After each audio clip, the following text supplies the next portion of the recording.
শিৱাংগ গৌতম গোস্বামী তেওঁ সহকাৰী অভিযন্তা, শিৱানী বৰা শিশু উন্নয়ন প্ৰকল্প বিষয়া, ইভালিনা পাঠক সাংস্কৃতিক উন্নয়ন বিষয়া, ৰাজা ফুকন কৃষি উন্নয়ন বিষয়া।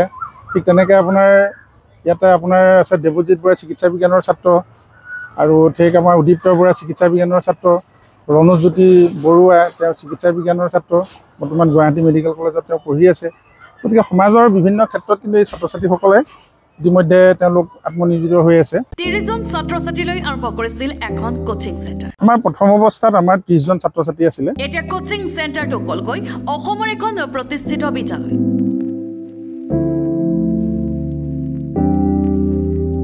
এই বিদ্যালয়খনৰ পৰা এতিয়া ইজনৰ পাছত সিজন হৈ পৰিছে ডক্টৰ ইঞ্জিনিয়াৰ। আপোনালোকে নিশ্চয় দেখিছে, আপোনাৰ ধৰি লওক ইয়াত আমি এই পোষ্টাৰখন লগোৱা এটা আমাৰ মহৎ উদ্দেশ্য আছে যে এই বিদ্যালয়ত পঢ়ি যোৱা ছাত্ৰ ছাত্ৰীসকলে তেওঁলোকে সমাজৰ কোন ক্ষেত্ৰত তেওঁলোক আছে সেই সম্পৰ্কত আমাৰ ছাত্ৰ ছাত্ৰীসকলে জনাটো প্ৰয়োজন আছে। নাৰায়ণপুৰৰ জ্ঞানজ্যোতি একাডেমীৰ সৃষ্টি আঁৰৰ কাহিনী এয়া। আচলতে জ্ঞানজ্যোতি একাডেমীৰ জন্মৰ বিষয়ে আচলতে ক'বলৈ গ'লে এইটো আচলতে এটা বহুত এটা দীঘলীয়া কাহিনী। যেই নহওক, মই যিহেতু বিজ্ঞান শাখাৰ ছাত্ৰ আছিলোঁ আৰু বিজ্ঞান শাখাৰ স্নাতকোত্তৰ ডিগ্ৰী লাভ কৰাৰ পাছত মই এনেধৰণৰ এটা শিক্ষানুষ্ঠান খোলাৰ এটা মনতে সিদ্ধান্ত লৈছিলোঁ, আৰু সেই মৰ্মে আমাৰ নাৰায়ণপুৰতে আমি অনুষ্ঠানটো আৰম্ভ কৰিছিলোঁ।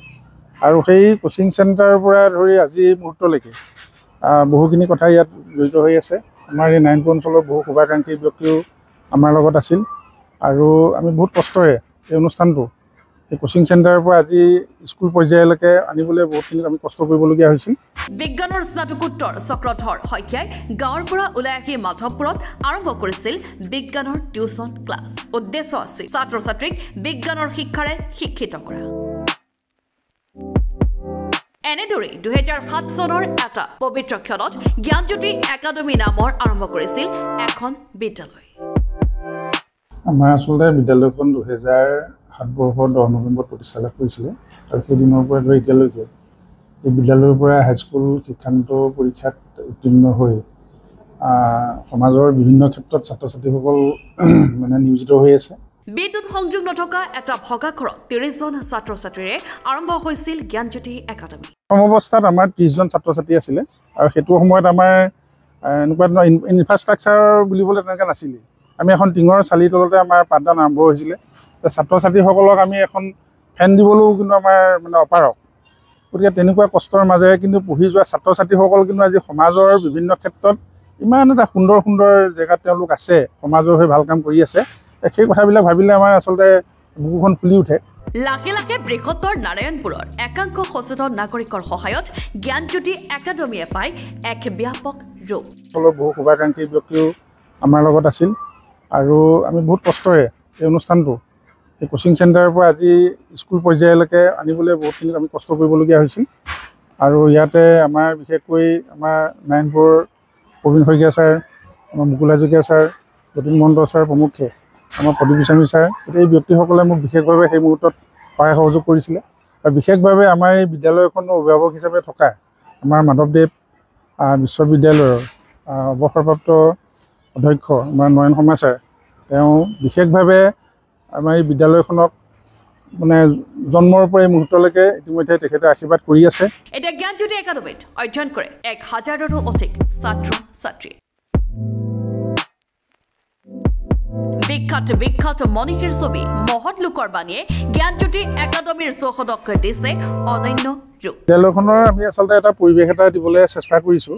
ইয়াত আমাৰ মহান ব্যক্তিসকলৰ কিছুমান আমি তেওঁলোকৰ ফটোত সন্মিলিত কৰিছোঁ, আৰু ঠিক তেনেধৰণে আমাৰ ধৰি লওক এতিয়া আমাৰ মহৎ লোকৰ বাণী, আমি তেওঁলোকৰ বাণীসমূহ আমি লিপিবদ্ধ কৰিছোঁ, যাতে ছাত্ৰ ছাত্ৰীসকলে তাৰ পৰা কিছু মানে জ্ঞান লাভ কৰিব পাৰে। অংকুৰ শ্ৰেণীৰ পৰা আৰম্ভ কৰি দ্বাদশ শ্ৰেণীলৈ জ্ঞানজ্যোতি একাডেমীত বহু মেধাৰ সমাহাৰ।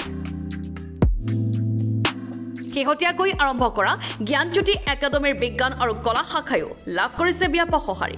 আমাৰ ইয়াত ক্লাছ 1 to 10লৈকে পাঠদান চলি আছিলে, আৰু আমি 2022 বৰ্ষত আমাৰ হাই ছেকেণ্ডেৰী ছেকশ্যনটো আমি আৰম্ভ কৰোঁ বিজ্ঞান আৰু কলা শাখা। আৰু প্ৰথম বছৰে আমি সফল হৈছিলোঁ, যিহেতু আমাৰ এই বিদ্যালয়ৰ পৰা সুদীপ্ত পাঠকে আমাৰ মানে অঞ্চলটোৰ ভিতৰতে সৰ্বোচ্চ নম্বৰ লাভ কৰিবলৈ সক্ষম হৈছিল। বিদ্যালয়খনৰ ভিতৰতে আৰু লগতে কলা শাখাটো আমি জিলাৰ ভিতৰত আমি সৰ্বোচ্চ নম্বৰ লাভ কৰিবলৈ আমি সক্ষম হৈছিলোঁ আৰু এতিয়ালৈকে আমাৰ বিদ্যালয়ত বিজ্ঞান শাখাৰ যথেষ্টখিনি ছাত্ৰ ছাত্ৰী নামভৰ্তি হৈছে কাৰণ বিদ্যালয়ৰ ফলাফলৰ ওপৰতে অভিভাৱকসকলে আমাৰ ওপৰত আস্থা আৰু বিশ্বাস ৰাখি তেওঁলোকক ইয়াতে নামভৰ্তি কৰাইছে আৰু এই বছৰ আমাৰ যথেষ্টখিনি ভাল ল'ৰা ছোৱালী আহিছে উন্নত লেবৰেটৰী অভিজ্ঞ শিক্ষকে ছাত্ৰ ছাত্ৰীক শৈক্ষিক দিশত দ্ৰুত গতিৰে আগুৱাই নিছে লখিমপুৰ জিলাৰে নহয় সমগ্ৰ উত্তৰ পাৰৰ এতিয়া এটা চিনাকি নাম Gyanjyoti academy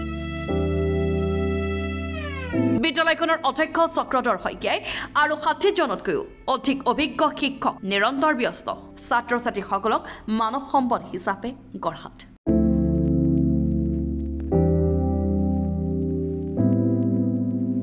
bureau report Lakhimpur today